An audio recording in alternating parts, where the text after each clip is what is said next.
What has been happening where you are? Hi, good afternoon to you. We're coming to you right now from more or less the center of Oudtshoorn in the Little Karoo. And of course, Oudtshoorn is ostrich country. And behind me, you can see a group of women sitting and of course, beautifully colored feather dusters. Ostriches make up a big part of the economy and tourism, especially here in Oudtshoorn. And the women sitting behind us are from a small community not far from where we are now, from Bongolethu. Some of them who are sitting here have been selling their feather dusters for more than 30 years. But of course, Oudtshoorn is not just a town about beautiful feathers and the story of ostriches. It's also a town that was a few years ago in serious trouble.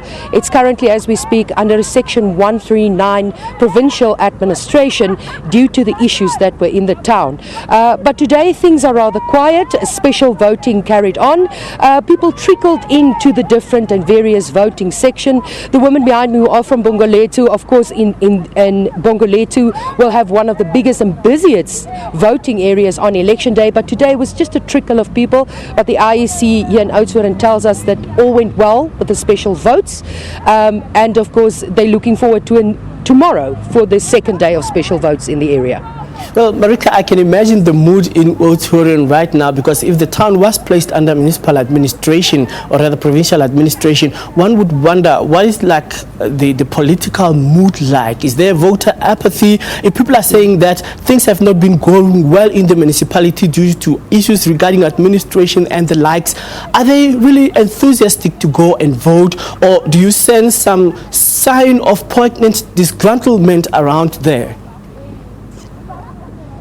Well, we've spoken to several people, and of course our other colleagues from the SABC also did stories a little bit earlier, and really the sense that you get from people is disappointment. It sounds like people are really disappointed that things were allowed to go so far the way it did. Of course, in 2011, neither the DA nor the ANC could win an outright majority in Oudtshoorn, and they had to form coalitions. And the ANC formed a coalition with the regional party ICOSA and the National People's Party, which gave them control of the town. But a few years later, some of their members defected to the DA, and that resulted in a by-election which gave a COPE-DA alliance control of the town. But the ANC did not want to relinquish power, and of course a proper council couldn't be constituted, and that resulted in several court cases, which brings us to where we are right now, the town being declared dysfunctional last year July and placed under administration.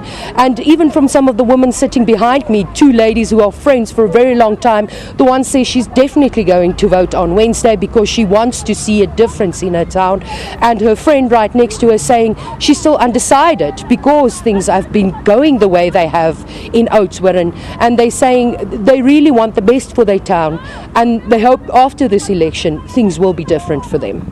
Okay, Mariska Botha coming to us live from Oudtshoorn. Surely reasons that are good enough to help and propel one to go and vote so that they can make that change and vote for the political parties of their choice. And we hear that in various places, of course, there have been other candidates who have been independent, breaking away from their traditional parties that they were members of. Anyway, election continues, and of course our coverage is throughout the country, so we go from one place to the other, keeping you up to speed with the goings on in and around the country in various provinces.